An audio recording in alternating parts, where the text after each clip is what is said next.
Hebrews, Hebrews, Hebrews. This is Prophets of Awakening. This our women's Israelite Women's Advanced Bible Study night, Thursday night, the 6th of October, 2022. Based on the events and the things that's been taking place over the last week or so, especially the last couple of days. I'm gonna read out of Second Ezra. It's about what happened with Ezra got another take on the fourth beast. I'm gonna read that, and I'm gonna pick up where I've been the last couple of days on current events and what's going on with our world and what's happening according to scripture. So with that being said, I want everybody to know that you can check out our videos on Prophets of Awakening. And there's a lot of information that's given on these videos. And these videos will connect dots for you, and they'll bring you into the truth of the Hebrew scriptures, which is the Tanakh and the Torah.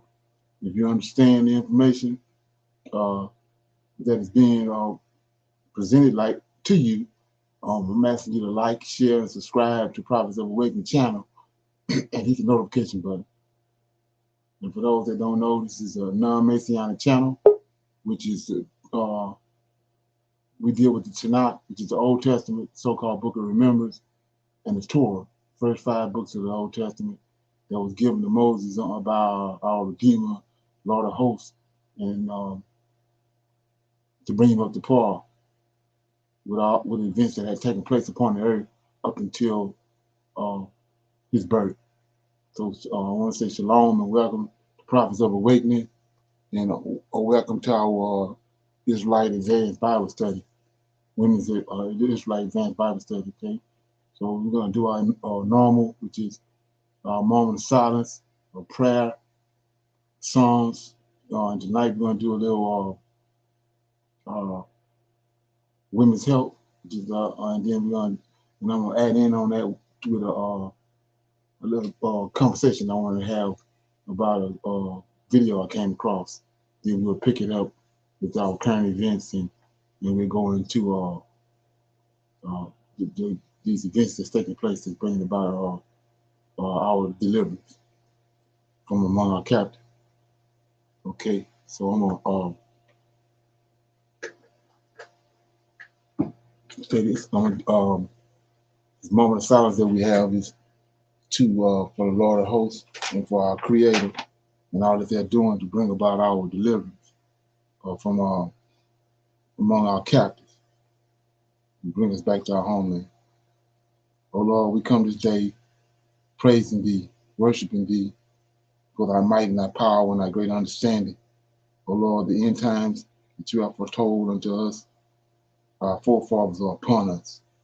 Oh Lord, give us strength and wisdom to endure all that Thou hast foretold and all that Thou hast bringing to pass.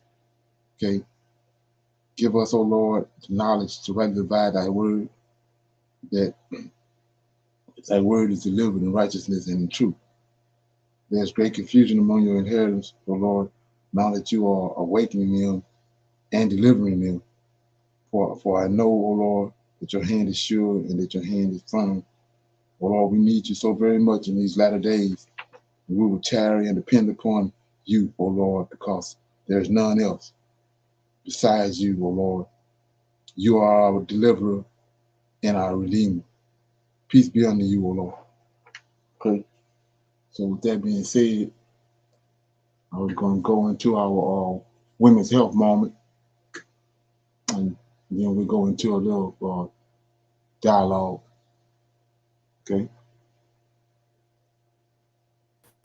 Shalom, everyone. I'm going to discuss the health benefits of elderberries. It's getting cold, winter is coming, so elderberries are good for cold and flu symptoms, but they also have other health benefits. Okay, elderberries are a fruit that has been used throughout history for their medicinal properties. In fact, in the olden days, they were often one of the first remedies prescribed to help treat cold and flu symptoms. But unlike many folk remedies, these berries have been proven time and time again to live up to their medicinal reputation and have an incredible amount of health benefits that you should know about. Elderberries are also known as black elderberry plant, or sambucus, Sambucus, nigra. They are known for their deep purple black color, which is where they get the name black elderberry. Elderberries can reach up to 2 inches in length and are found on the elder tree during the summer. They're once annual blooms, so they only bloom, once a year. They have a tart flavor that resembles cranberries, but elderberries are also notable for the fact that they have an earthy, slightly bitter flavor. Elderberries are known for their immune system boosting properties and have been used in medicinal preparations since ancient times. While there are many different fruits in the Sambucus family, a close relative of the blueberry, black elderberries are some of the most sought after because they have an exceptional high concentration of antioxidants. Elderberries are packed with key nutrients like vitamin C, zinc, iron, folic acid, and vitamin B12. Elderberries have been used for centuries. In fact, it is thought to be the first use, I did not know this, was to help heal wounds as an antiseptic due to its antibacterial properties. Now, in modern time, elderberry is still used for a variety of purposes, including increasing immune response. Elderberry can help you with anything from a cold to allergies and even ulcers. So, here are a few health benefits of the elderberry. Elderberry helps boost kidney and urinary health. Elderberry can also help protect your heart. It helps lower your blood glucose. It also reduces inflammation. However, the most powerful benefits from elderberries come from its work in your immune system. First, their antioxidant value is incredibly high, which helps your body fight against free radicals.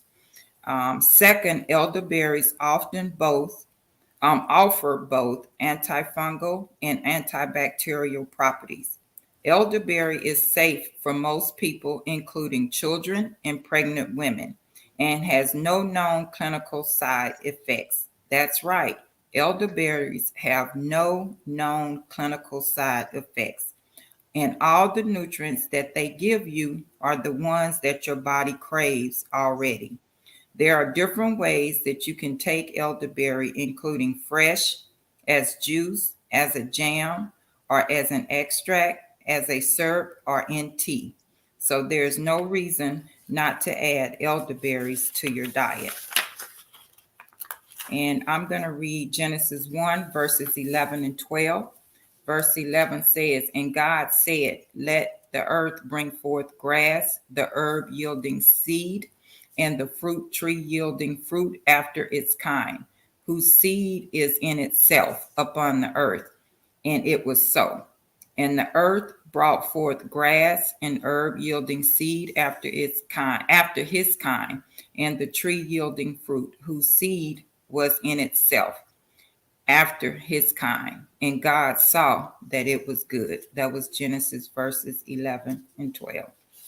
Genesis 1, verses 11 and 12. Okay, so we appreciate that information, and we're gonna move forward. I don't have that video. I finally in the process of while the class going on, and I'll play it. But you see, uh, shalom, sister, shalom. Okay, so with that being said, let's gonna go to our current events. And like I said, what I'm focusing on is what I've been talking about the last couple of days. I'm going to read in a few minutes. I'm going to read out of Second Ezra, and we're going to see how uh, you know Second Ezra ties in a lot more with what's going on with us as a people and everything, rather than what they've given us in the New Testament. So that being said, I was going to play this song right here. Let me get it.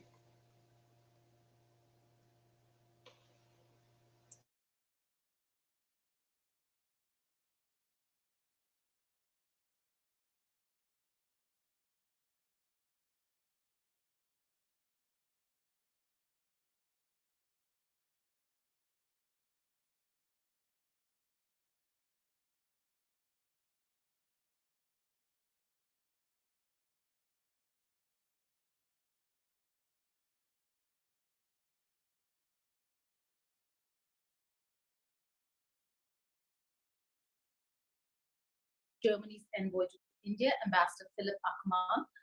Ambassador Sir, many thanks for joining us here on World Today on the India Today platform.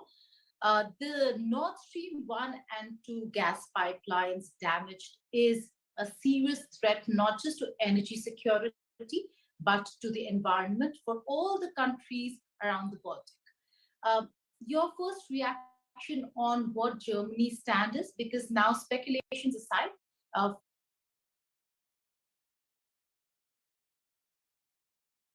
four leaks have been found. So they're putting to rest the fact that this could really be an accident and are mostly focused on deliberate attack.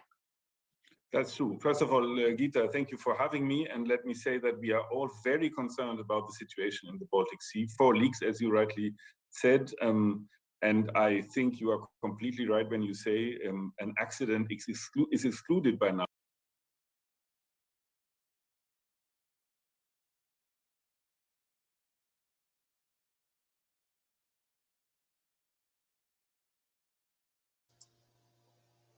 Look at it. I'm trying to shine light on something. Look at that. Look at the image, the picture that this guy.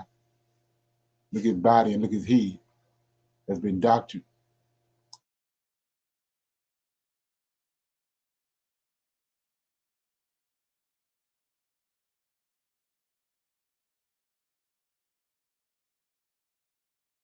Now we are talking about a deliberate act. It is man-made, and we have to look into an investigation whether we can we can find the source of this attack. Well, sir, the larger perspective. Now, in terms of energy security, winters are approaching. For Europe, gas is essential to stay warm. Is this really going to be a very cold winter if Nord Stream 1 is not prepared on time?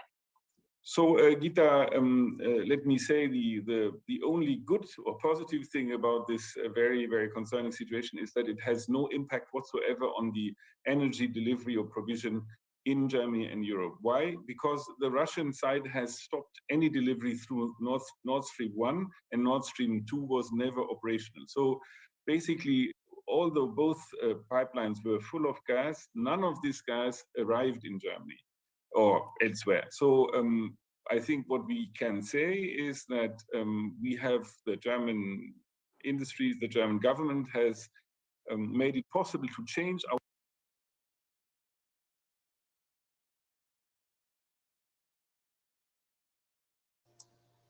Yeah, look how nervous she is too. Look at her counter.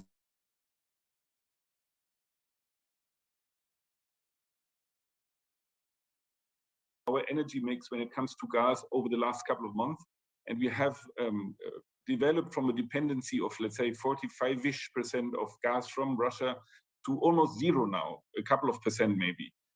That's a huge act and a huge effort from the German side, but it means that the price, and then you are rightly referring to the volatility of the price also, the price might be high, but there is enough gas for everybody in Germany.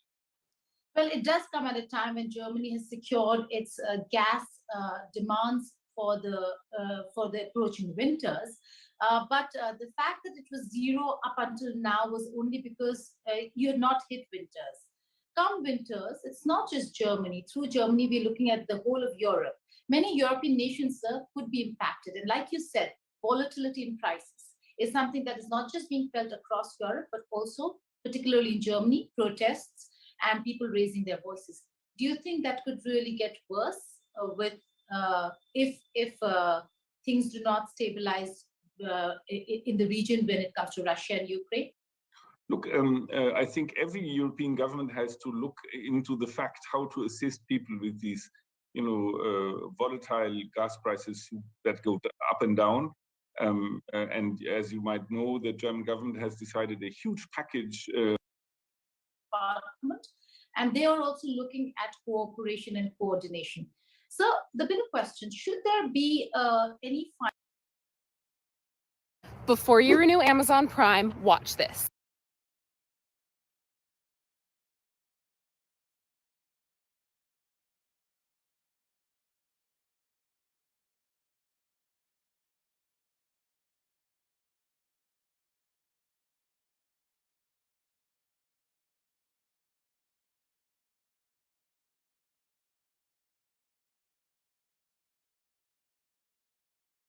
Of targeted attacks, would Europe consider this an attack on Europe or on NATO?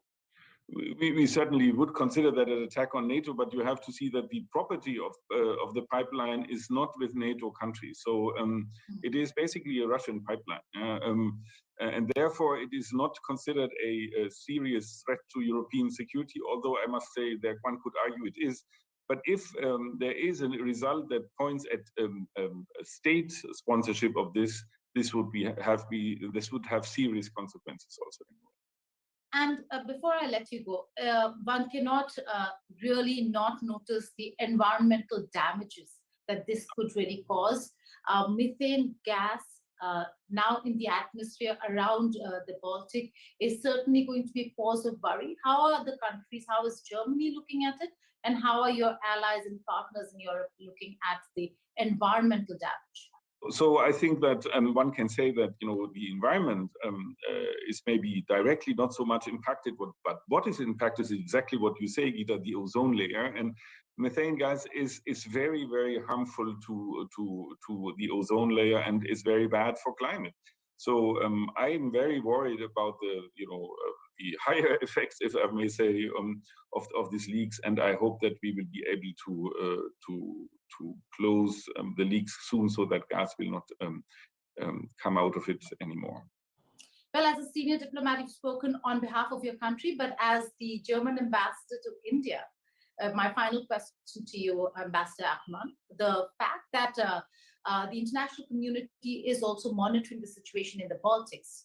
What are your expectations from the international community, particularly from India, when it comes to the Russia-Ukraine war, or for that matter, the situation that arises right now, which could be a serious threat to energy security, even if Europe right now is saying that they're not dependent on this Russian gas pipeline for gas through the winters?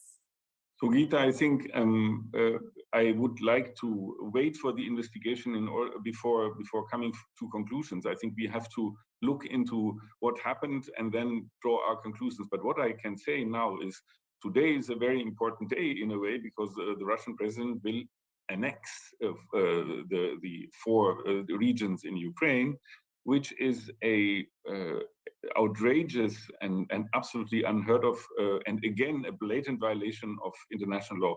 And I think there the international community must gather behind the Secretary General of the United Nations, who has said yesterday that this is has no legitimate basis. These referendums are sham from the very beginning, and I think we should call them like this. It is not a situation we can Russia let go with.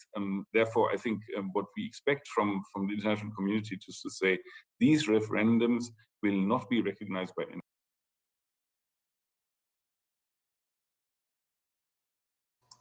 Okay, so I played this video for a reason. I played it because they're using this guy. I showed you the picture itself, because it was doctored up, but they're using this guy to condemn Russia and say that Russia is to blame for the attack on the Nord Stream pipeline. They used him, which you see it was doctored up. But they using him to condemn. They're doing the same thing I showed you they did with Saddam Hussein. They building up for what they want to do, what they want to happen. Okay? So play this right here.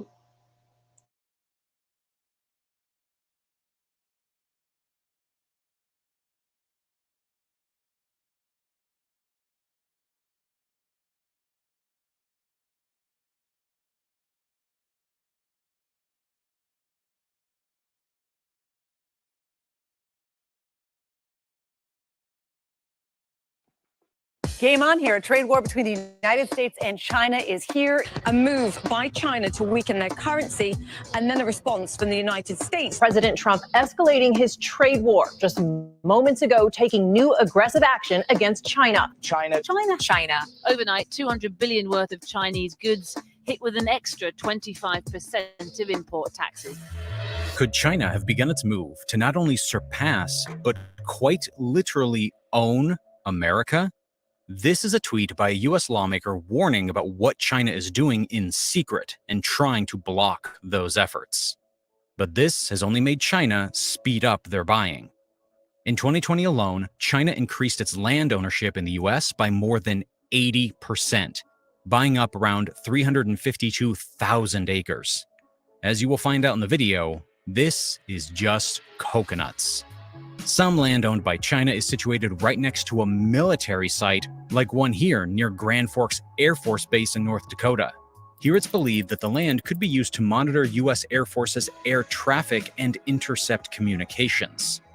As I will soon cover, this is just one of many examples of extremely alarming purchases that China is making right here in America. It's not just military reasons. China has also been using this global food crisis to buy up one of the most important resources in the world, food.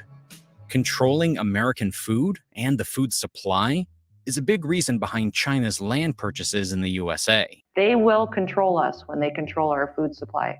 I tell people all the time, they're not dummies. They're not just gearing up and strengthening their military and manipulating currency and stealing our IP. They're also slowly going after our food supply, and that's truly when they control us. So all of this inflation and this bad economic policy allows other countries to strengthen themselves and weakens America, and it will have long-lasting effects on us. So it's the family at home and what they can't pay for that they could pay for a year ago, but also it has a long-lasting effect in how much it weakens America for the next decade or so, or even in the long term when it strengthens our enemies. So, in today's video, I'll answer the questions of how big of a problem China's land acquisition in America really is. I'll discuss what the true motives of the Chinese Communist Party are. And finally, we'll discuss how America is responding to its largest global competitor buying up land in its own backyard. Are US political figures jumping the gun, or has the home of the brave and the land of the free been colored red in none other than the Chinese flag? Let's find out. Around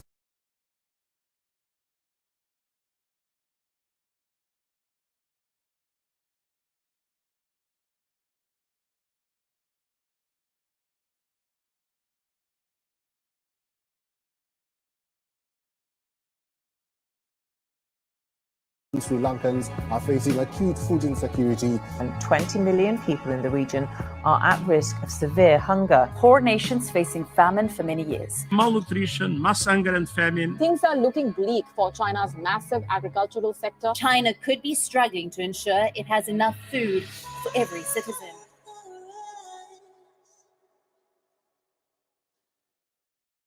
At first, the debate lies in China's monopolization of key industries, such as semiconductors and minerals deemed necessary for major industries globally. Even now, those debates rage hot, but already it seems that China has begun attacking silently and quietly from another angle: land, specifically American farmland. A quick search reveals that in recent years, China has exponentially increased its American land holdings with particular emphasis on arable farmland. In the decade between 2010 and 2020, China, through direct and indirect buying via its partners, increased its agricultural land holdings by nearly 2,500%, resulting in the CCP, through its proxies, owning over 350,000 acres of American soil. To put it in monetary figures, China's land stake in the United States alone is worth well over $1.9 billion. And according to the Agricultural Department, it includes land used for farming, ranching, and forestry. In a previous video by Ray Dalio that I summarized on this channel, I explained how China is America's biggest competitor in this new era. And it's almost shocking how they own such a substantial amount of US soil. One can reasonably argue that part of the reason why China is buying a lot of arable farmland in the United States stems from the fact that China has a large population, and with that comes food crisis concerns. This is a topic I also covered in a previous video that I recommend you watch, but in case you missed it, let me briefly summarize it. Basically, with an ever-growing population and limited agriculture output in its own country due to frequent flooding in key regions, as well as an industrial-oriented population, China is left in a position where food concerns are present. Although they are good on the food front at the moment, famines from the time of Mao haunt China and result in over-the-moon policies to prevent a starvation repeat. This could be the reason why China is gobbling up American agriculture, because they barely have adequate land to feed themselves. And yes, despite having over 1 billion citizens, the nation has less than 10% of the world's farmable land. So it's a situation of plenty of general lands, yet very little arable land. This is why Beijing has taken to look elsewhere for sources of food, especially meat and other forms of protein. But regardless of its food security situation, China is also making moves to use the food situation to leverage its position on the global scale. This is something that began during the height of the coronavirus pandemic, when China, through its subsidiary companies, bought Smithfield, America's largest pork producer. Through this move, China made sure that it got the pork supply it needed for its citizens, despite American grocery stores running short and American citizens starving during the pandemic. Despite there being a shortage at home, American resources were serving another nation. By taking land and food processing companies for themselves, China can benefit its people and gain leverage over the United States in one fell swoop. Now that China is amassing large quantities of American land, you know exactly where the produce of that land is going: China. Some extremists might even say that land that is supposed to be used for American profit is going to be used by America's greatest enemy in the new Cold War. Whether you agree or disagree with that kind of language, it's hard to argue against it. Even former Vice President Mike Pence said during a speech at the Conservative Heritage Foundation, "America cannot allow China to control our food supply." He then continued, urging President Joe Biden and Congress to end all farm subsidies for land owned by foreign nationals. On the other hand, one can make the argument that China is not the only nation to hold land in the United States, and that is a valid point. However, what stains China's intentions are a few things we'll discuss later on in the video. Not least among them is the fact that China, on top of buying American food-producing companies like Smithfield's and buying up a lot of arable lands, already harbors a dark, scary secret. Do you want to know what it is? Well, China is currently hoarding over half of the world's grain. Yeah, you heard that right. Half of the world's grain supply. At a time when there is a global shortage of food, China is hoarding up a lot more food than it needs. But why? The world is facing a food crisis that hasn't been seen in at least 50 years. Multiple famines this year. UN's latest report on global hunger. In the face of the looming food crisis, unprecedented food crisis is engulfing the world. Massive shortage of essential food supplies. China has launched a global hunt for grains. I know you're asking yourself, for a country that is already hoarding half the world's supply of grain, why does it keep expanding its agricultural prowess further? Typically, this would be a hard question to answer, but 2022 has answered it for us through the Russian invasion of Ukraine. Just like Putin is using his vast supply of oil and gas to leverage his position on the negotiation table, President Xi might be considering doing the same. Given the amount of grain that China has and its resources centered around food production and storage, is America facing a food crisis?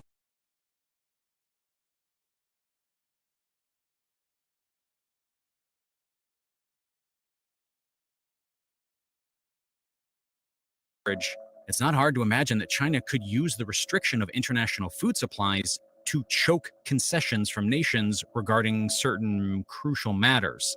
Say, I don't know, the annexation of Taiwan. I'm not saying this is the reality on the ground, but it's definitely an option on the table, and we would be ignorant to not see that.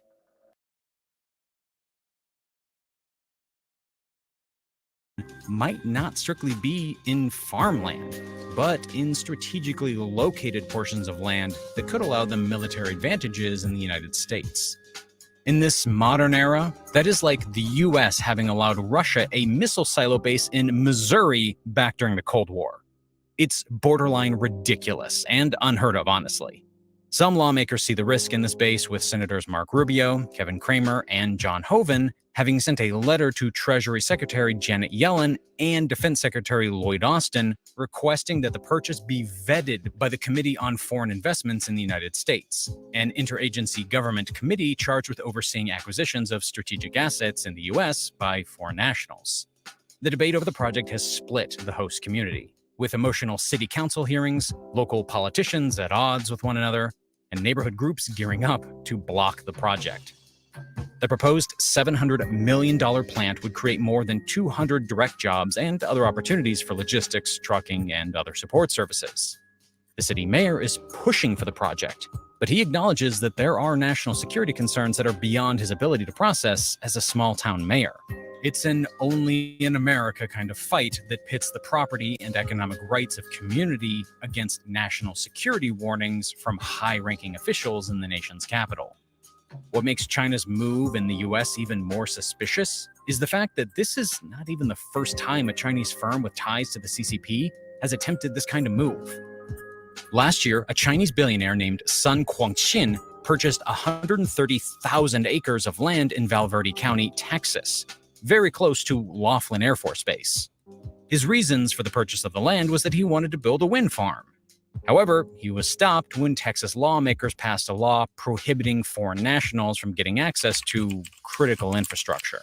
China is buying up some American farmland. On China for buying up American farmland. A 300-acre plot next to Laughlin Air Force Base. His name is Sun Quanxin. He's purchasing up 140,000 acres in Texas. However, this has not stopped several Chinese companies from buying large swaths of land throughout Oklahoma, properties they turn into cannabis farms. Some companies allegedly then sell cannabis on the black market. As these matters start coming to light, several states are now starting to take action, with both Iowa's and Minnesota's state legislature having already placed certain restrictions on foreign ownership of farmland in their states. Other states are pushing back in their own way.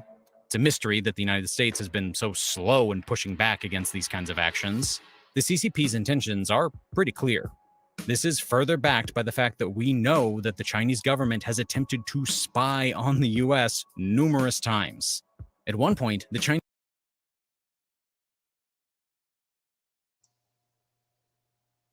Okay. Any comments on that? We are basically at war with China. They just not dropping, the missiles on our heads right now, but they are allowing them to buy up all of this land, farmland, and not only that, land close to, military installations. Right. It's just, and if it's not them, it's what's his name that's buying up all the land? Bill Gates. Right. He's also buying up a lot of farmland. Right. Yeah. So let's look at that. So okay. Like I was saying before, these people working together, because just like Bill Gates commented on the jab before he even came, he already knew. So it's the same thing with this. He buying up the farmland because and China, both of them buying up for the same reason. They know what's coming. So the same thing with stocks. You do the same thing with stocks, insider. So go back and think about that. They're saying that these foreign nationals from China buying up all this farmland. Just imagine if it was Negroes buying it. They'll damn sure be alerted and find a way to cut them off from getting it. But the Chinese can come in here and buy the land, but you just not finding out that they foreign nationals and they got a hidden agenda. And then on top of that, you already duped us out of the land we supposed to have way back when Andrew Jackson stole it. So like I said before, when you start adding this stuff up, these people, they're working together. Everything we dealing with right now, Shalom, everything we dealing with right now is it's all plotted and planned. They already got it all planned out. We're gonna see it. We're gonna dive into it a little further tonight on what we've been talking about the last couple of days. Okay, so let me play this right here and let me see. Yeah, get some need to know information.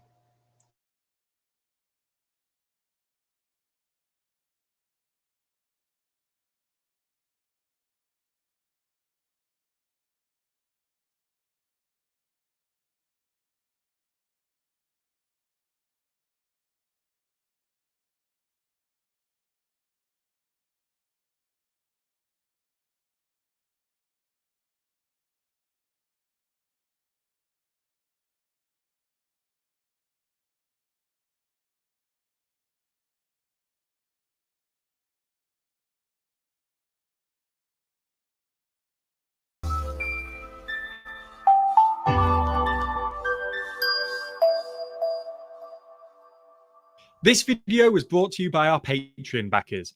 Sign up now to support the channel and get exclusive early access to videos, live events, and your name in videos. The link's below.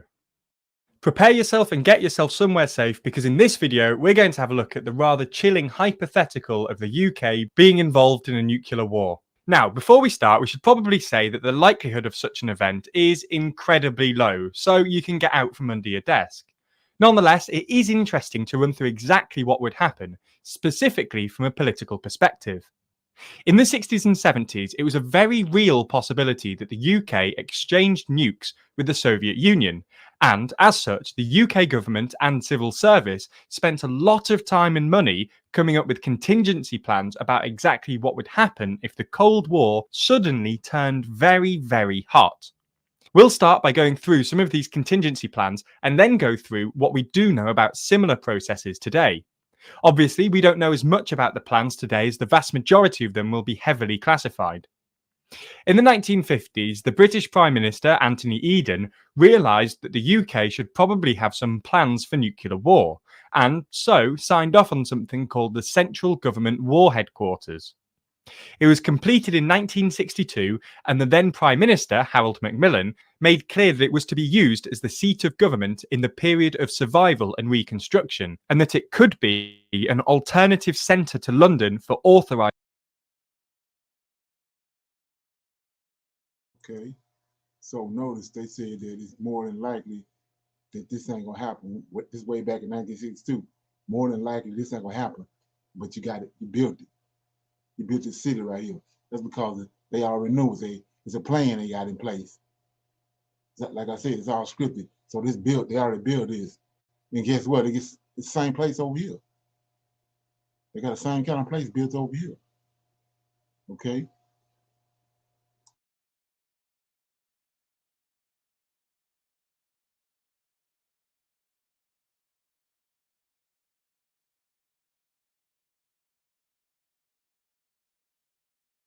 Nuclear retaliation. It was built in Corsham in the old Bath stone quarry. The quarry itself was used to make aeroplanes in the war and had all the features an underground bunker would want, including an underwater lake. Once converted, this new government headquarters had 35 acres of land, including over 60 miles of roads. It was split up into 22 areas, which included mess halls, dormitories, telephone exchanges, a hospital, laundry rooms, a private bathroom for the Prime Minister, who was one of the only people to have such privacy, a temporary Foreign Office, Home Office, Health Office, and even a BBC broadcasting studio for the Prime Minister to speak to the survivors.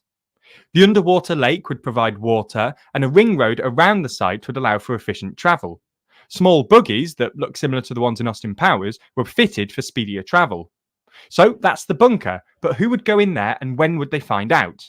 Well, the bunker could support up to 4,000 staff. However, there were strictly no families. In the eventuality that the UK was about to become a contender in World War III, staff would be instructed to move to the central government war headquarters, with many only finding out at the last moment exactly where they were going. Aside from the Prime Minister, only 5 other War Cabinet level ministers would accompany them, with them each being allowed 2 personal staff.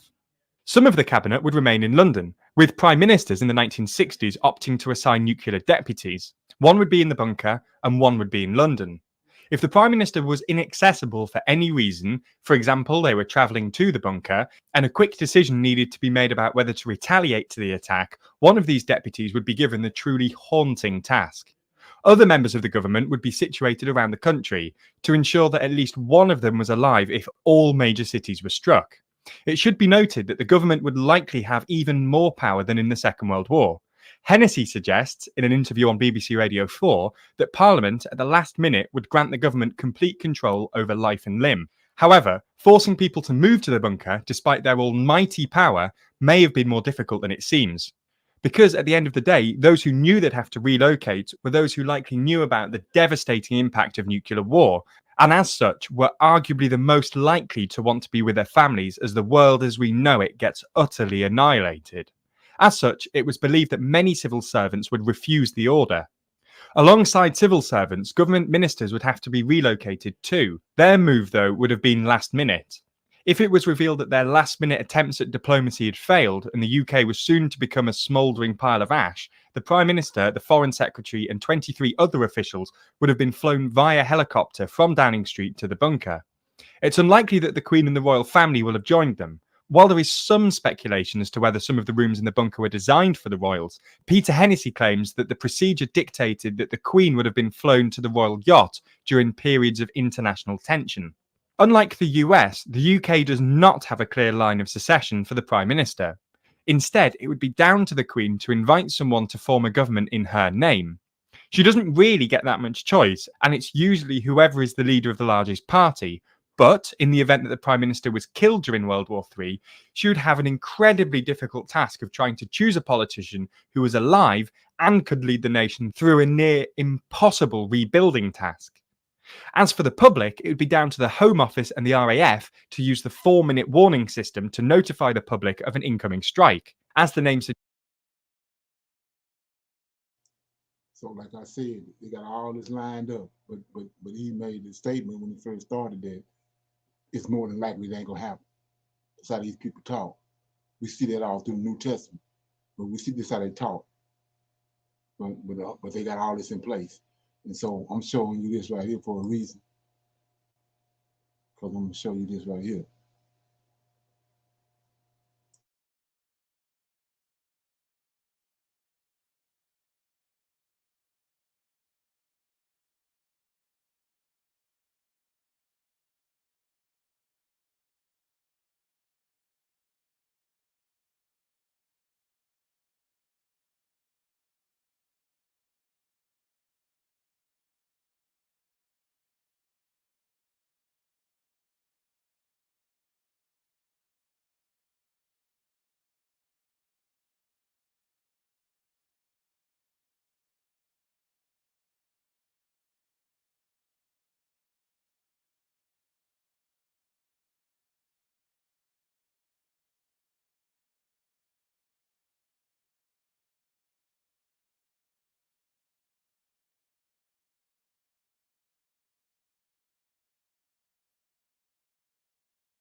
We're unable to hear the video if you hear me. Push back to the line. I want you to understand something right now. Please stop everything you're doing today. This is a late night video, and I wouldn't waste your time if I didn't have something to say. And what I want to tell you guys today is that I'm selling any stock that I have left, because I do believe that the mother of all black swan events is right around the corner. And I'm going to tell you why. Now, we have Putin allegedly hiding in a bunker, warning all his family members that it's time to make sure that you have your bags packed, because we might have to fly you out to this bunker with his finger over the nuclear trigger, allegedly. Okay? We have Poland asking NATO for nuclear weapons, even though, as I've been told, as long as you have the delivery systems, you technically are a nuclear superpower. Therefore, anybody, any country who's in possession of F-35s will effectively be a nuclear superpower, because F-35s can deliver nuclear weapons. This is what I've heard. Anyways, we have Ramzan Kadyrov, now third in command of the Russian military. Third in command. That's quite the promotion. Only days after, this is the Chechen leader, the war hawk.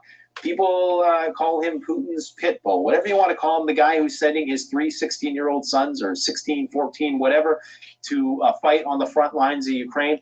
This guy has now been promoted. Only days ago, recommended that Putin authorize the use of tactical nuclear weapons on the battlefield in Ukraine in order to push back the offensives that are going on, that are being waged by the Ukrainians right now. If you folks out there believe the Western mainstream narrative, you need to have your bug-out bags packed. And by Western media narrative, I mean that Ukrainians are winning and the Russians are being pushed back to the line. I want you to understand something right now. Please stop everything you're doing and listen to me. Watch this video. I'm not trying to hypnotize you or anything. I just want you to understand something. If the Russians are actually losing this war and are being pushed back to the line, the line, which of course is now deeper into their territory, because of course, as of today, it's official. Everything's been signed. Putin ratified by the Duma. Everything is now official. According to the Russian Federation, those 4 occupied territories are Russian territory, meaning that Ukraine is now on Russian territory. According to the Russians, don't cancel me, okay? But if you're one of these people who changed your avatar and is well-meaning and all the rest, and you have the Ukrainian flag on your avatar, and you think that Putin is losing this war, you need to have your bug-out bags packed. You need to put as much food, water as you can into your basement. If possible, dig a bunker as deep as you possibly can immediately, because if Ukraine is actually successful in their campaign to drive the Russians out, which not many people think they're going to be, and I'm going to tell you the reasons why in a minute, you need to prepare for nuclear Armageddon, because that's guaranteed to happen. You don't understand this, do you? A lot of you don't understand that if Russia loses the conventional war, it's nuclear war. That's what Elon Musk was trying to tell people. Even he understands the gravity of the situation. You have all of these YouTube channels now coming out of the woodwork, making this the focal point of their videos for the last few days, because everybody understands. They're still calling me a fearmonger. I mean, that's fine. It's copium, it's denial, it's what it is, it's plausible deniability, it's, you know, trying to get more credibility for themselves. I don't know what it is, I really don't care. But we have been uncannily accurate in our predictions thus far, and the only reason I chalk that up to is because we try to view this situation objectively. Okay, we don't follow the Western media narrative, but we also don't succumb to the Russian media narrative. And there are 2 different accounts, and both think they're correct. Both think they're the de facto truth of the matter. Okay. Any comments on what you heard? Okay, so we see right here, like I said, is everybody from all angles is warning you about what's getting ready to happen. And not only that, way back in the day, They've been setting this up for a long time, a very long time, and they've been lying to the public from day one about this and that and another.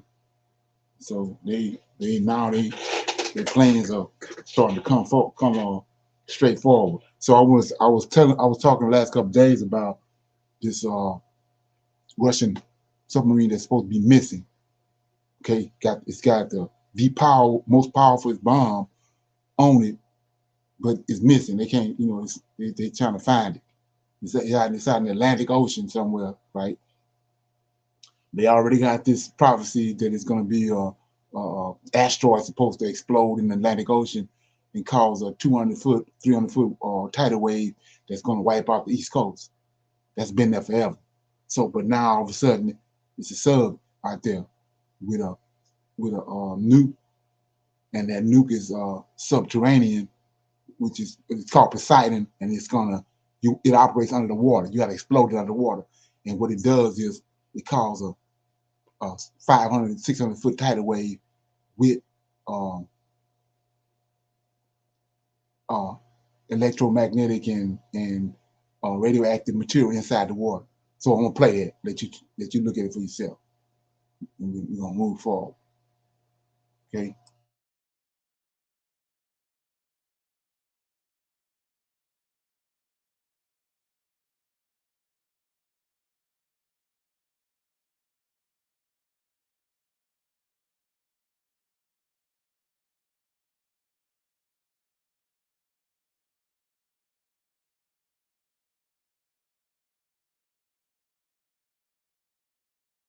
We've also talked a lot about nuclear bombs, so what if I combined two of my greatest passions into one video? What would happen if you detonated a nuclear bomb underwater? Some channels have infamously claimed that a nuclear bomb detonation at the bottom of the Marianas Trench in the Pacific, the deepest part of the world's oceans, would catastrophically destroy the entire planet, and other channels have famously debunked that, because it's nonsense, but that's not to say that a nuclear blast underwater wouldn't be dangerous at all. Nuclear explosions have strange effects when they're detonated in other unconventional places, for example, like space, where a nuclear blast can create an electromagnetic pulse, or EMP effect that can fry or disable electronics. And apparently, a nuclear blast underwater can create something potentially even worse. A tsunami, and not just any tsunami, a half-kilometer tall, radioactive, apocalypse-scale tsunami. The only country in the world that's apparently been crazy enough to develop a weapon like this so far is, unsurprisingly, Russia. The weapon's official name is Status 6 Oceanic Multipurpose System, and its codename is Poseidon. The first public report of the weapon system dates back to September 2015, and the details are genuinely insane. It's a weapon so powerful it seems like it should belong in a bad science fiction movie, and yet it's apparently quite real. Poseidon is an unmanned drone in the shape of a torpedo that can be loaded onto and launched by a submarine. A Poseidon drone could also remain dormant in a box on the ocean floor, just waiting for a signal to come back to life before carrying out its apocalyptic attack, like a Reaper from Mass Effect. Either way, once a Poseidon is armed and activated, it can have a range of 10,000 kilometers, and it slowly travels across the ocean ominously towards its target over a period of weeks or even months. The drone travels so slowly in order to avoid detection.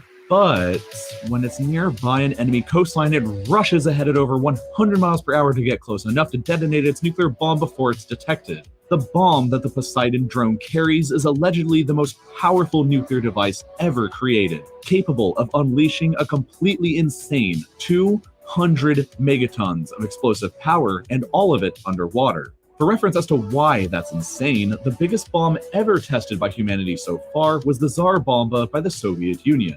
That bomb destroyed every building in a 55-kilometer radius, caused third-degree burns 100 kilometers away, and shattered windows that were 900 kilometers away. It was detonated here in Novaya Zemlya and shattered windows all the way over here in northern Norway and Finland. The shockwave from the explosion circled the entire Earth 3 times. And despite all of that awesome power, it was only 50 megatons. The Poseidon bomb has 4 times that amount of power.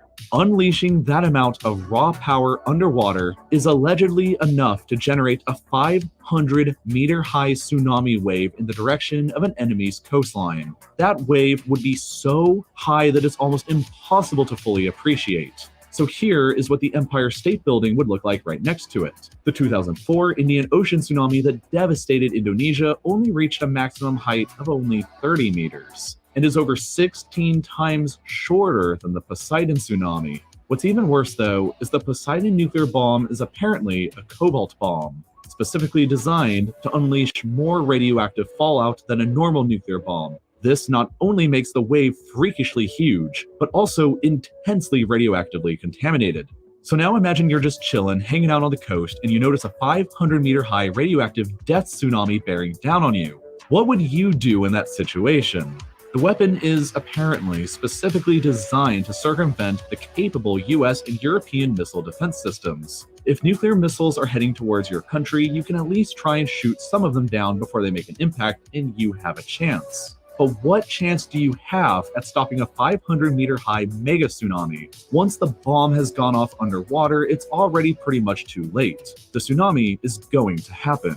This is a simulated flood projection that was developed by the University of Washington if only a 100 megaton bomb was detonated underwater off the coast of Long Island. But even a 100 megaton bomb would apparently flood the entirety of Long Island, all of New York City, and significant portions of Connecticut, New Jersey, and other areas.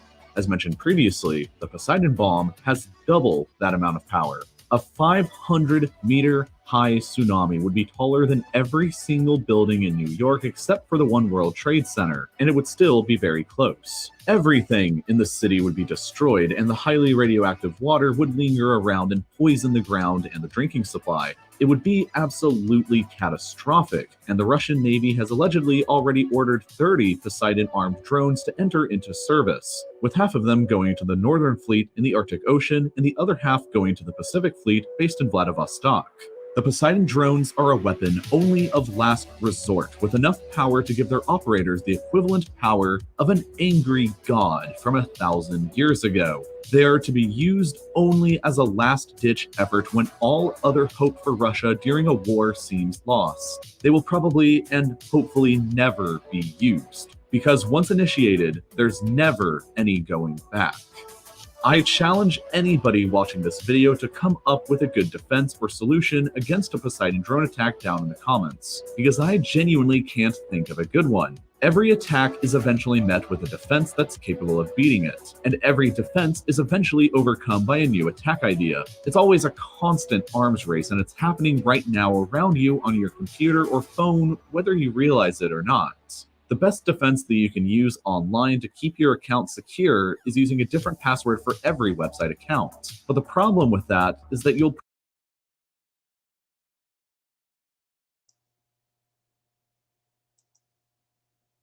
Okay. Any comments? Making any sense? Yeah, one way or another. You know what I'm saying? Right. It's right. So I showed you that. I told you I was going to read out of 2nd Ezra, but I'm going to show you this. So this is Russia right here. What's going on with this? This is what came out today.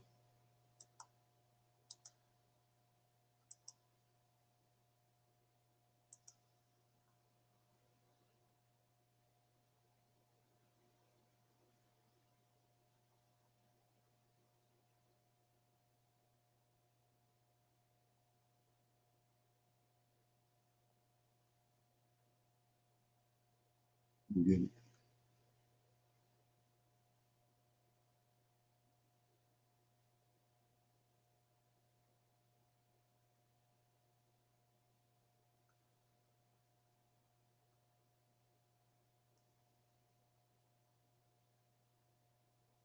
Okay, I don't even see it.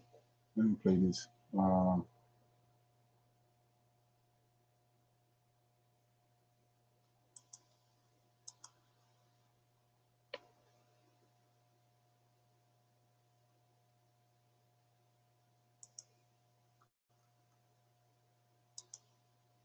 Let's just break it down. There are 4 main points of escalation that have prompted the Looking Glass airplane, which is the national command post for the Strategic Nuclear Forces of the United States. This is what goes up in such case the ground-based relay systems are destroyed. Okay, this is what you put up in the air when the DEFCON transcends to a new level. This thing went up, I think 2 days ago, went over the Atlantic, turned its transponders off.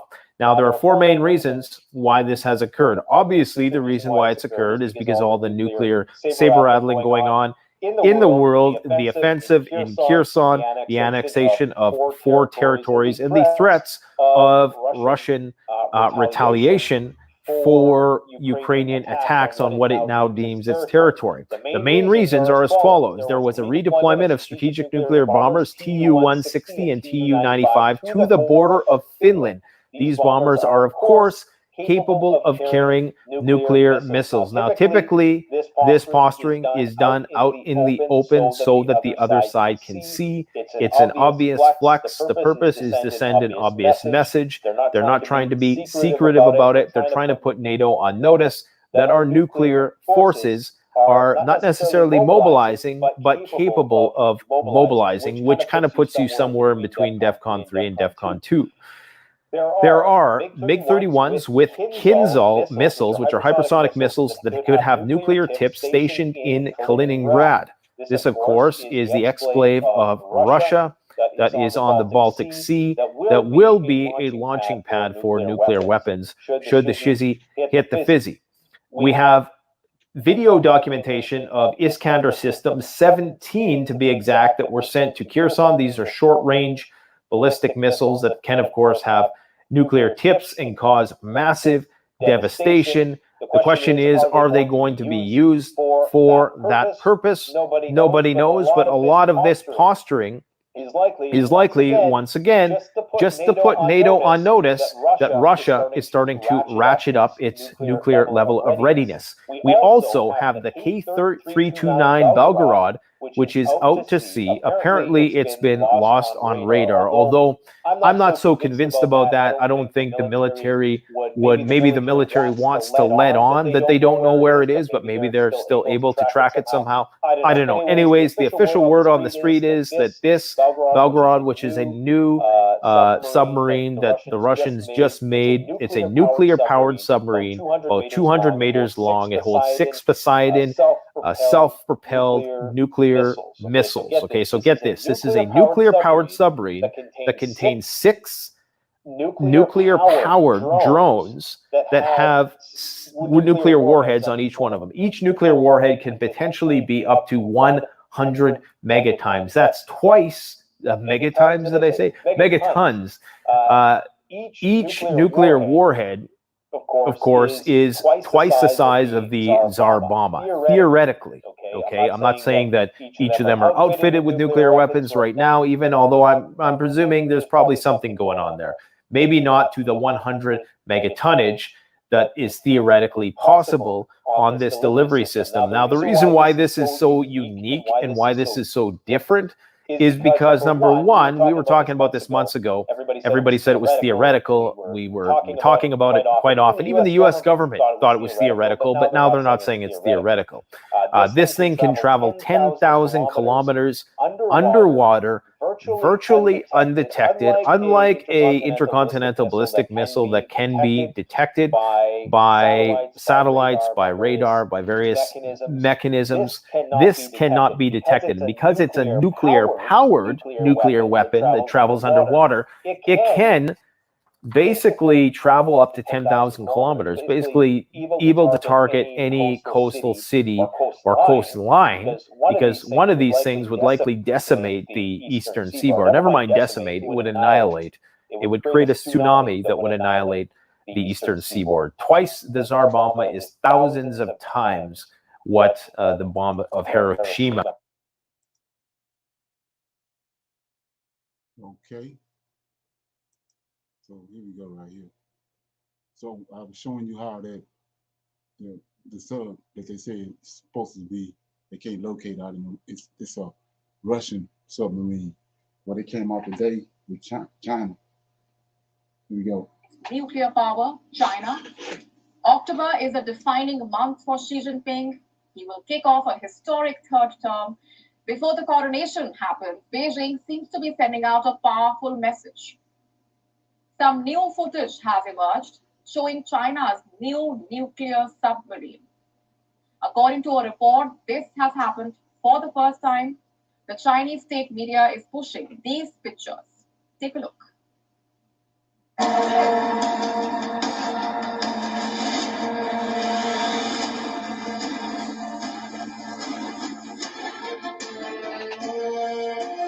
作为射战止战的杀手锏部队，在未来海战中，我和我的体员们。 So all this been planned, like I was saying before. All of a sudden today, after Russia got a submarine out there, nobody know where it's at. With the most powerful weapon on it, and now China comes out today and introduce their new sub. And we already see America already in bad shape. So we see what's happening. So anybody got any comments before I start reading out of Second Ezra?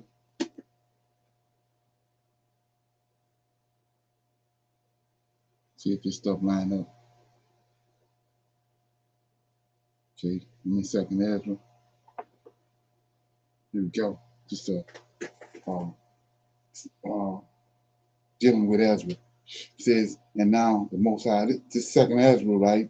For the people that know anything about it, is it has Ezra spelled in the Apocrypha ESDRAS, but it's the same Ezra that's in King James, EZRA, same Ezra. Okay, it's just like I said, they've taken a lot of our understanding away by taking a lot of our scriptures out of the Old Testament. Okay, so it says, and now the Most High, seeing that you are deeply grieved, talking to Ezra, and are well-heartedly distressed for Israel, for the land of Israel, has shown you the splendor and her glory and the charm of her beauty. It was on the count that I told you to stay in the field where no house was built, for I knew that the Most High was going to reveal these things to you.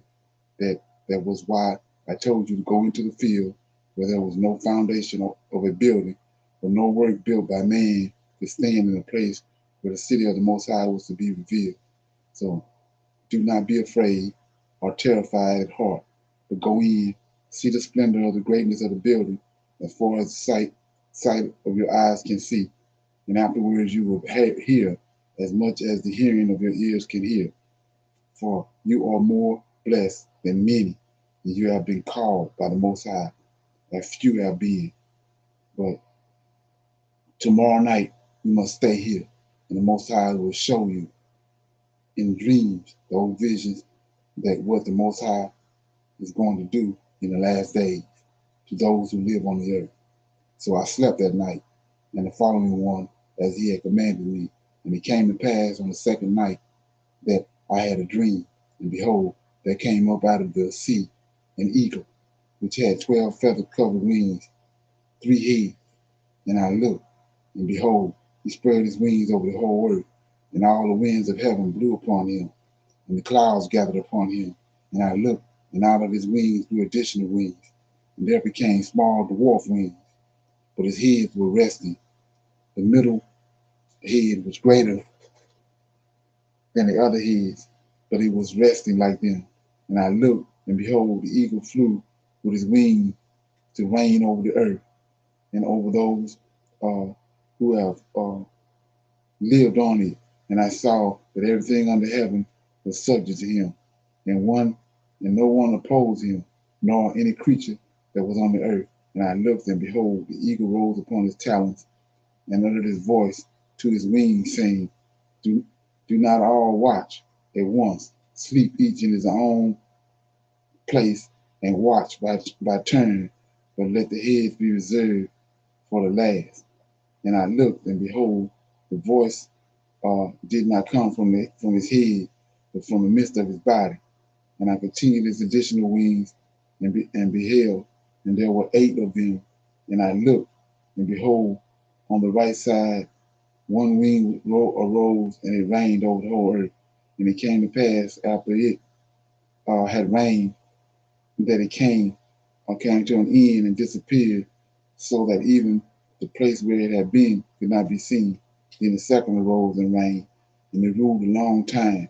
And it came to pass after it had reigned that it was also came to an end, so that it disappeared like the first.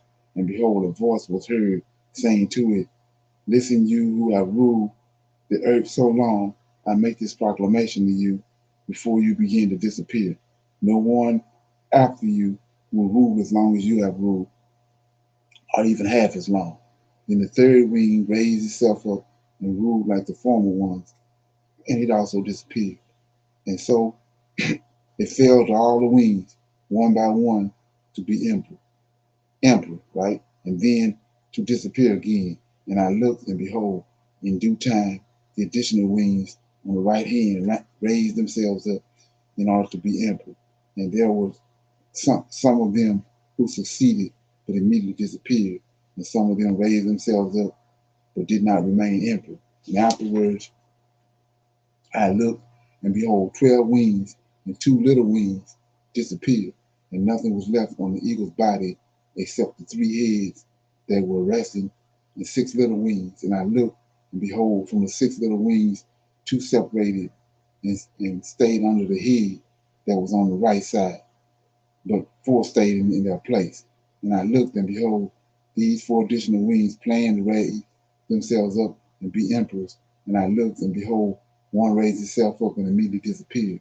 And the second, and it disappeared more quickly than the first. And I looked, and behold, the 2 that were left also planned to reign. But while they were planning it, behold, one of the resting heads that was in the middle awoke, for it was greater than the other 2 heads. And I saw how the 2 heads were united with it, and behold, the heads turned with the ones that were with it, and they ate up the additional wings which planned to reign. Moreover, this head made itself master over the whole earth and ruled very oppressive over its inhabitants. And it had more power over the world than all the wings that had gone before. And afterwards I looked, and behold, the middle head suddenly disappeared, just as the wings had done. But the 2 heads remained, and they also reigned over the earth and over its inhabitants. And I looked, and behold, the heads on the right side ate up the one on the left. Then I heard a voice saying to me, Look before you and think about what you see. And I looked, and behold, what seemed to be a lion rose up out of the forest, roaring. And I heard how it uttered a man's voice to the eagle and spoke, saying, Listen, and I will speak unto you. The Most High says to you, Are ye not all that is left of the 4 animals that I made to reign in my world, so that through them the end of my times may come? And you are the 4 to come, and you are conquered, and you have conquered all the animals that are past, and you have held the world in subjection, in great terror, and the whole earth with harsh oppression, and you have lived so long in the world with deceit, and you have not judged the earth with truth. You have persecuted me and hurt the peaceable. You have hated those who tell the truth and love lies. You have destroyed the dwelling place of the faithful and torn down the walls of those that did you no harm. And your insolence has reached to the Most High, and your pride, the Mighty One. Notice right there it says, your insolence has reached to the Most High, that's Yahweh, and your pride, the Mighty One, that's the Lord of hosts. Both of them right there. And the Most High has looked at his times, and behold, they are ended. And his eyes are completed, and his ages are completed. Therefore you will surely disappear, you eagle, and your dreadful wings, and your wicked additional wings, and your malignant heads, and your cruel talents, and your whole worthless body, so that the whole earth may be freed from your violence, and be refreshed and relieved, and hope for the justice and mercy of him who made her. It came to pass, while the lion was saying these words to the eagle, that I looked, and behold, the head that had been left disappeared, and the 2 wings which had gone over to it lifted up themselves to reign, and their reign was short and full of uproar. And I looked, and behold, they also disappeared, and the whole body of the eagle was burned, and the earth was panic-stricken. Then, because of the great disturbance of mind and great fear, I awoke, and I said to my spirit, behold, you have brought this upon me, because you tried to search out the ways of the Most High. Behold, I am still weary in mind, and very weak in my spirit. There is not a least strength left in me because of the great fear which I felt this night. So now I will entreat the Most High to strengthen me to the end. Okay? And I said, Sovereign Lord, if I have found favor in your sight, and if I am counted upright by you beyond many, and if my prayers has indeed come up before your face, strengthen me and show your slave the meaning and explanation of this dreadful vision, so as to comfort my soul fully. For you have thought me worthy to be shown the end of time and the last of them. And he said unto me, this is the meaning of the vision that you have seen. As for the eagle that you saw rising up from the sea, it is the fourth kingdom that appeared in the vision to your brother Daniel. But it was not explained to him as I now explain it to you, or have explained it. Behold, the days are coming when a kingdom will arise on the earth, and it will be more terrible than all the kingdoms that were before it. Moreover, 12 kings will reign over it, one after another. But the second, who is to reign, will rule longer than the 12. This is the meaning of the 12 wings that you saw. And as for your hearing a voice that spake, they came not from his heads, but from the middle of his body, this is the meaning. In the midst of time of the kingdom, no small struggles will arise, and it will be in danger of falling, but it will not fall then, but it will regain its former power. As for your seeing great additional wings springing from his wings, this is the meaning. For 8 kings will arise in it, whose time will be short, and whose years will be fleeting, and 2 of them will fall when the middle of it time draws near, but 4 will be preserved for the time when the time of the end begin to approach. But 2, okay, 2 will be kept until the end, okay? And as for your seeing the 3 heads resting, this is the meaning. In the last days, the Most High will raise up 3 kings, and they will renew many things in it, and I will distress the earth and those who live in it with greater oppression than all who were before them. That is why they are called the eagle's head. For it is they that will bring his wickedness to a head and will bring him to his end. And as for your seeing the greater head disappear, one of them will die in his bed, but in torment. But as for the 2 who are left, the sword will devour them. For the sword of one of them will devour the one who was with him. But he too will fall by the sword in the last days. As for your seeing 2 additional wings crossing over to the head on the right side, this is the meaning. It is these that the Most High has kept for the eagle's end. For their reign was short and full of disturbances, as you saw. And as for the lion that you saw rousing out of the forest and speaking to the eagle and rebuking him for this wickedness and for his words you have heard, he is the anointed one, David, whom the Most High have kept until the end of days, who will spring from the prosperity of David and come and talk with them. He will charge them with their ungodliness and rebuke them for their wickedness and reproach them to their faces with their transgressions. For first he will set them up alive before his judgment seat, and when he has rebuked them, he will destroy them. But my people who remain he will mercifully set free, who remain in my borders, and he will make them glad until the end comes, the day of atonement, of which I told you at the beginning. This is the dream that you have had, and this is the meaning. But you alone were worthy to know the secrets of the Most High. So write all that you have seen in a book, and put it in the secret place, and teach them to the wise among your people. Okay. Anybody got any comments on that? Anybody know anything about second Ezra and this vision that Ezra had? Okay. Any comments? Okay, so like I said before, we see what's being brought forth and what's in the news and all that is going right along with this. What I just read. We see Russia and China. He said that he was reserved to the end, very end, to bring the Eagles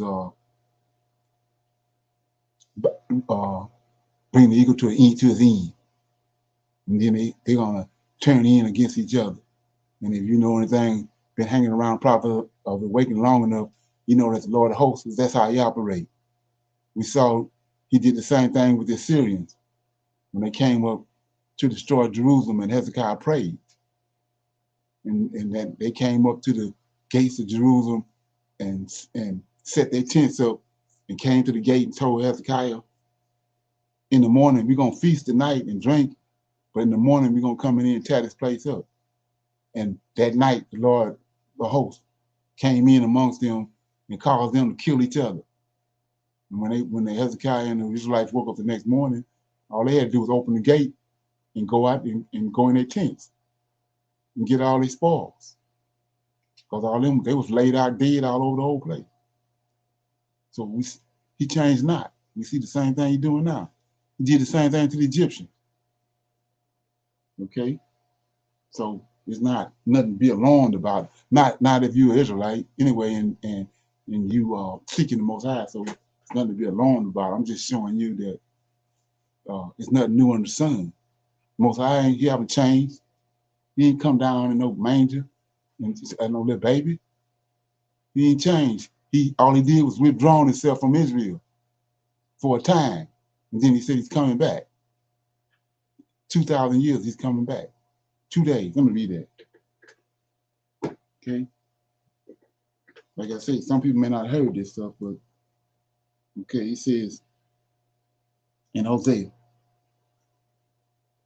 okay, chapter 6, says, talking to the Israelites, you got to understand that these minor prophets came back after they was delivered out of Babylon. These minor prophets came back with Zerubbabel, so, and built the second temple. So these minor prophets is talking to us because it's a prophecy on Israel that they was going to come back from the Babylonian captivity, and the Greeks was going to come and destroy them because they was going to pick back up with the same thing they was doing the reason they went to Babylon, and they did just that. So these minor prophets talking to us. So he says in Hosea chapter 6, come and let us return unto the Lord, for he hath torn and he will heal us. He hath smitten. All this got to do with Isaiah 53. And he will bind us up. Here we go. Verse 2. After 2 days, 2,000 years. 1 day with the Lord is 1,000 years to us. 2 days, after 2 days, he will revive us. And in the third day, he will raise us up. We shall live in his sight. Then shall we know, if we follow on to know the Lord, his going forth is prepared as the morning, and he shall come unto us as the rain, as the latter and the former rain unto the earth. So we see right now, we're in the third day right now. That's why all this is transpiring. We're in the third day. 2,000 years ago, and all this went down. Okay? So anyway, I showed you all that to show you this right here. I showed you that we're going to let the video speak for itself. Okay? And I'm showing you how these wicked folks got all this stuff playing. Most High just sitting back letting them destroy themselves.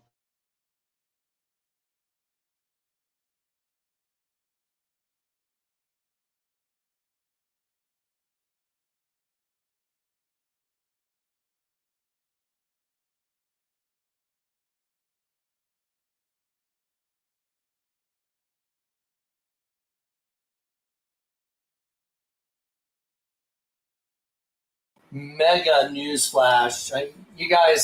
Y'all have been watching, anyone that's been watching what I do, I decrypted the US currency years ago, bills that no one else knew what was on those bills. That is an identical match to the side of the building of the Alfred P. Moore building.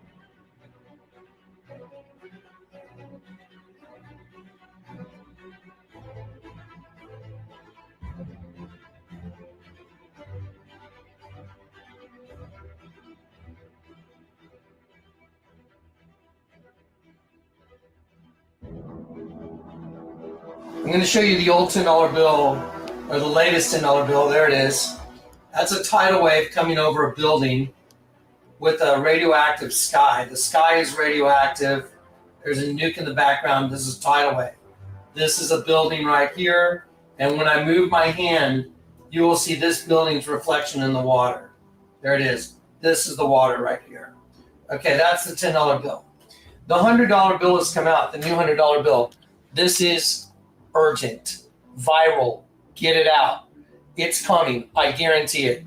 The prophetic utterance the Lord gave me in 2007, it is, many of those things have already happened. This is the end of it. Get ready. Thus saith the Lord of hosts, behold, the hand of the oppressor has been lifted against you. And out of the sea shall come fire and smoke and a devouring wind. Water as high as the walls of Jerusalem shall cover the city by the sea, and great shall be the destruction of that city. Here is the new $100 bill. The 10 has been turned upside down. Anyone that watches my ministry should know what that means. Here come contrails of missiles right here. Here's a contrail of missile coming in, exploding. Coming in from this side right here, exploding. The reason I'm showing it to you on this is because once you put it in a higher resolution, it's difficult to see. But with the naked eye, here again is the contrail coming in, missile exploding. This is going to be New York City, and you're going to see the water coming through now after this. Here are the buildings. Here are the buildings right here. See the buildings right here? Okay, you see all this ink right here that makes the unidirectional lines? There's darker ink in certain spots. You'll see it. Okay, these unidirectional lines is movement towards the subject, which is us. As I change the magnification, you're going to see all of this. All of this is going to turn to waves coming in from those nukes that went down, and they're going to be destroying the city. Watch. Here it goes. There it is. See it? See how it changed? See how it gets all fluffy? Boom. There it is. Buildings being wiped out. There it is. See the water? That's water. I'm going to go back. Look. There it is. Now picture the water coming at you. Boom. Boom.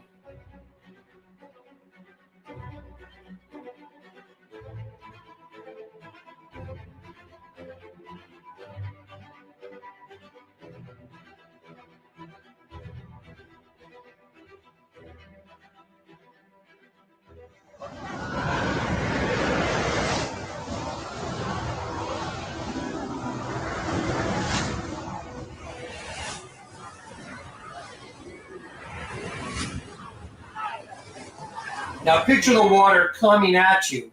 Boom, boom, boom, boom. Devastation. Let me show you what's going to precipitate that, which is on the new $100 bill. It's coming to New York. I guarantee it. I prophesied it in 2007. It's on the 10. The Hoover Dam also event is going to happen. They've cleared out Lake Mead. I don't know when it's going to happen, but it's going to happen. It's printed on the money. Okay, let me show you what's going to cause this.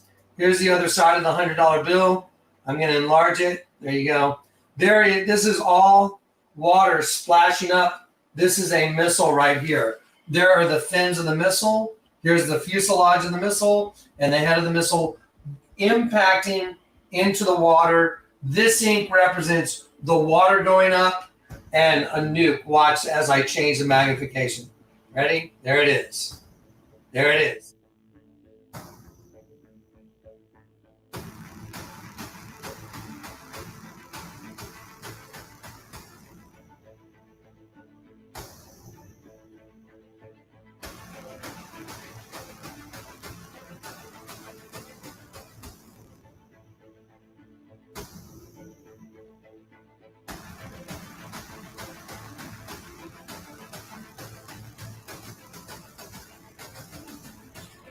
There you go.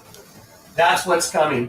Now all you have to do is go watch the DVD we did, Destruction of America or Crowning the Tyrant. And you'll see other images on the U.S. currency that have all been hidden right in front of your face. But if you look, there it all is. See the different layers of ink? Watch what there's a missile hitting. There it is going in. There's the water coming up and the nuke beginning. There it is. All right, also on this bill, there's this blue stripe. It's a hologram. What it is, it's, if I move it around, it's the Liberty Bell and it's ringing. If you move a hologram, the hologram moves. So if there was a clanger in there and it's going like this, what would it be doing? It would be going ding, ding, ding, ding, ding, ding, ding. They are sounding their alarm. This bill is a vehicle to distribute their plans. That's what they're doing. These are their plans to nuke the United States. It's Satan's plan, by the way, Satan and the fallen angels. But we have members of our government who have been taken over by demonic spirits, and they're part of this. There it is. This blue line, it also represents a water event, and it's the bell ringing. They're ringing the bell, and I'm ringing the bell. That's what my name means. Yahweh is given a bell ringer. So I'm sounding the alarm. Prepare yourselves. I don't know the hour of the day, the month of the year, but I'm telling you.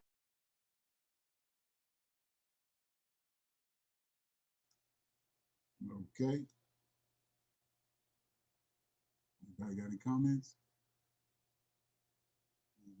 I think a lot of people look at the art that's on the dollar bill and saying, oh, that's, great effects that, they took out time to put on the money and so forth. They looking at it as being something neat or looking at it as being in a human way, but they're gonna find out it's real. It's gonna it's gonna come down the pipe. Oh yeah, that's you can count on that more than you can the New Testament. Right. Everything else that happened, he got that. He showed you where the Oklahoma City bombing was on the money for what happened. Then he showed you where the World Trade Center was on the bombings. Like I said, you can go to that website, it's Destruction of America, where he's showing you, he goes through all of them to show you that this is how these people operate. And so now it's when I was introducing this back 10 years ago, people was talking crazy. They had everybody thinking, well, it was a meteor was gonna hit the ocean, hit the Atlantic Ocean. And like I was saying before, what got my attention was they looking for the sub, but all of a sudden it's over in the Baltics, where Russia is at, but the sub in the Atlantic.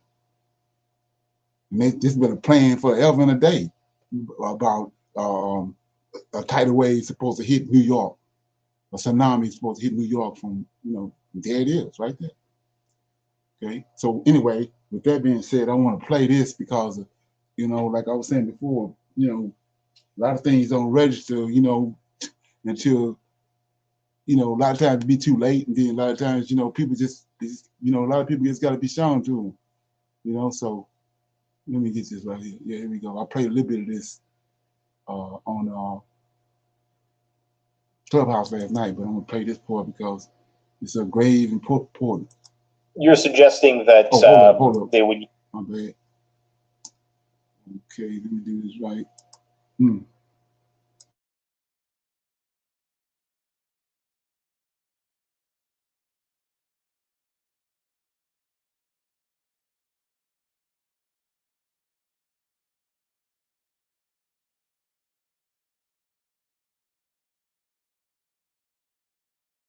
Use this as an opportunity to impose some kind of martial law or something like that? Well, there will be martial law when there's an EMP strike and a nuclear strike on U.S. military targets. I mean, guaranteed. If there's no electricity, there's no order, and there's a Mad Max pillaging, you're going to have martial law. And so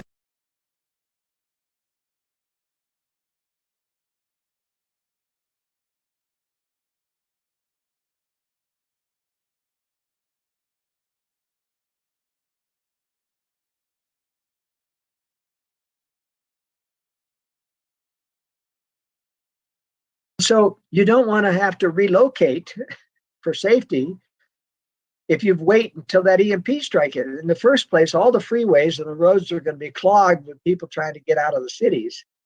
It's going to be too late. You have to have advance notice. And, even if it's the 20 minutes when you see all the lights go out with an EMP strike, there's going to be nuclear strikes on American military targets within 20 minutes. Start getting out now. You've got to have prepared places to go to, of course, to be able to, properly defend yourself.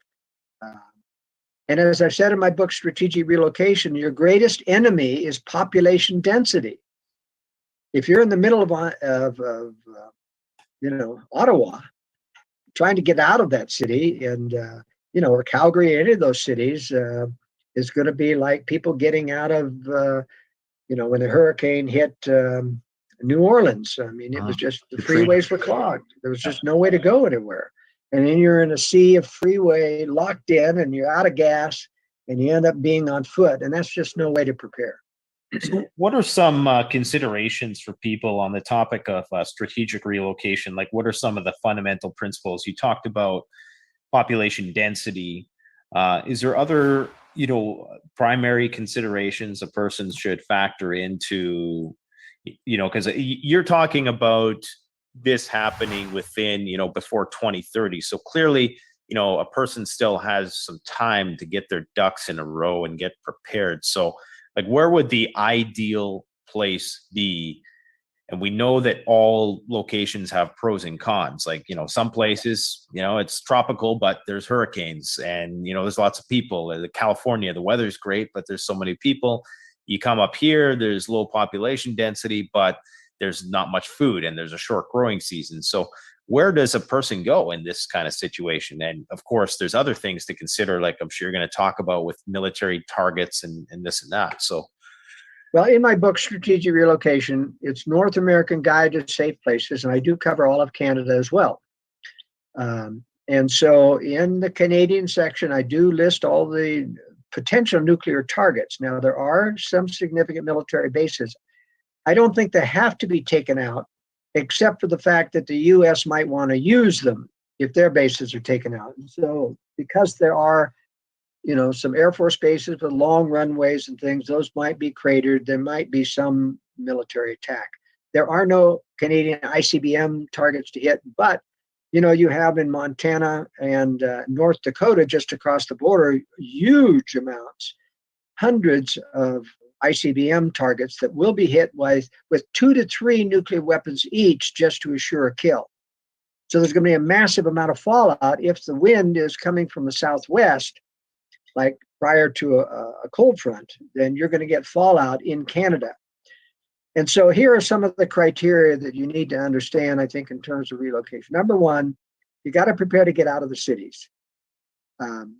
If you try to prepare within one of the major metro areas, even if you have a basement, and I don't know, do many cities have basements or in Canada? Yeah, they do. Most do. Yeah. Okay, that's good, because there are places in the United States like Texas and things with this hard pan soil that they just don't do basements, and they don't do basements in California.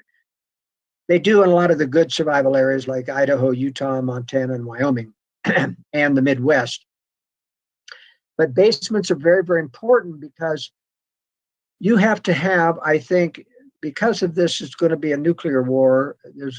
And fallout tends to go from west to east. Everyone's going to have some risk at fallout.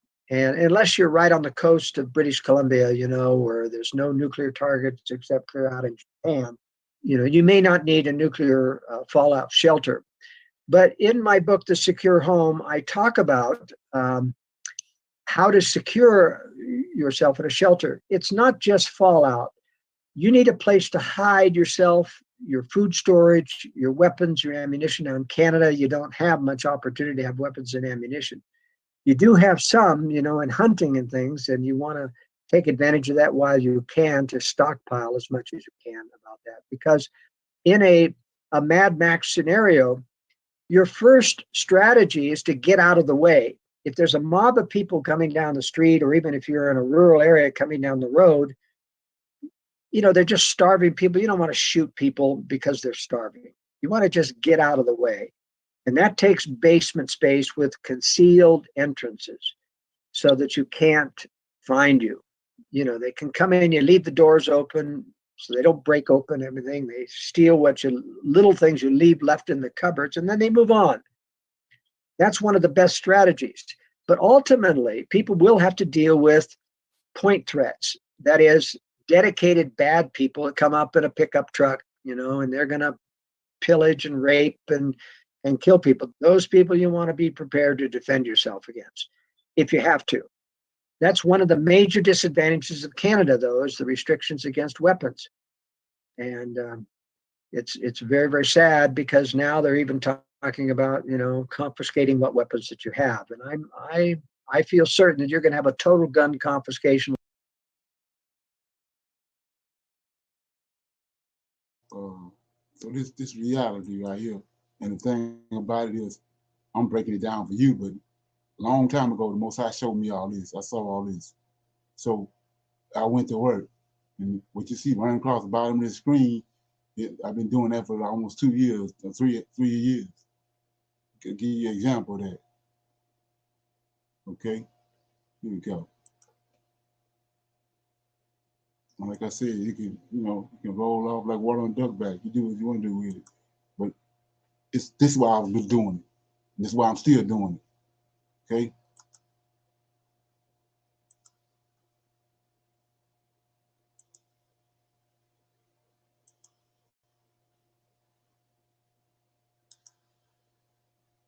Hebrews. God is shallow. Okay. Check out the progress. Yeah. God is shallow. Okay.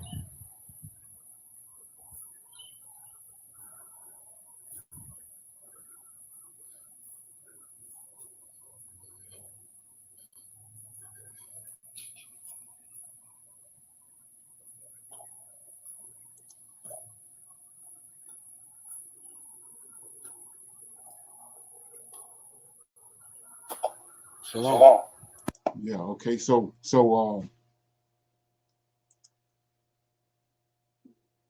as I get the resources, then I move forward. So that's the purpose of this running across the bottom of the screen and go way back. It's just come to a head. Now I can tell you about it. But Most High been showed me a long time ago. When you notice in the vision that he gave to Ezra, he said that you've been blessed to know. It's a remnant. There ain't no whole bunch of folks, truckload of folks. When you understand how the Most High operates, he always leave a remnant. Right? So that's the purpose, reason why I've been doing what I was doing. I'm not trying to trick nobody, none of that. Just trying to get prepared the best I can with the resources that come my way. That's it. Okay. So with that being said, anybody want to got any comments or anything they want to say something before we close out?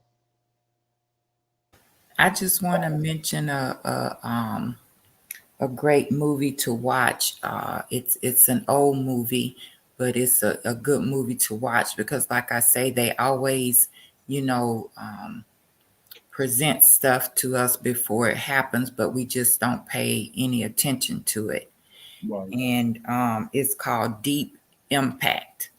I want to say it's from 1998 or 1999, but it is a great movie to watch. You covered, this water event and all this, so it covers all of that. So whenever you get a chance, whoever's listening, just, watch that movie. Okay. Yeah, anybody else? Okay, so like I was saying before, appreciate everybody that came and listening in, but it's all I'm doing is what's being shown to me to do and commanded to do, and that's all I'm doing. And it's nothing else. no tricks to it, none of that. It's just about, and you can see the time running out. So, like I said before, you fumble with it, do whatever you want to do with it. So, okay, let me hit this.